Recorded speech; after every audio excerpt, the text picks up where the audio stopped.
আসানসোলে গাড়ি এসে থামল। বুড়ো মানুষটি নেমে গেলেন। সেখানে স্নান করে নেবেন।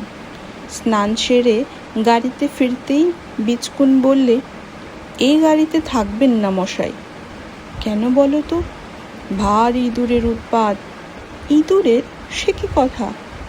দেখুন না, আপনার ওই হাড়ির মধ্যে ঢুকে কি কাণ্ডই করেছিল। ভদ্রলোক দেখলেন তার যে হাড়িতে কদমা ছিল সে হাড়ি ফাঁকা, আর যেটাতে ছিল খইচুর তার একটা দানাও বাকি নেই। বিচকুন বললে, আর আপনার ন্যাকড়াতে কি একটা বাধা ছিল, সেটা শুদ্ধ নিয়ে দৌড় দিয়েছে। সেটাতে ছিল বাগানের গুটি পাঁচেক পাকা আম। ভদ্রলোক একটু হেসে বললে, আহা, ইঁদুরদের নিতান্ত খিদে পেয়েছে দেখছি। বিচকুন বললে, না না, ও চারটাই ওরকম, খিদে না পেলেও খায়। ছেলেগুলো চিৎকার করে হেসে উঠল। বললে, হ্যাঁ মশাই, আরও থাকলে আরও খেত।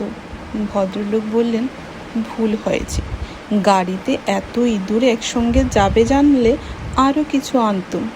এত উৎপাতেও বড় রাগ করলেন না দেখে ছেলেরা দমে গেল। রাগলে ভারী মজা হতো।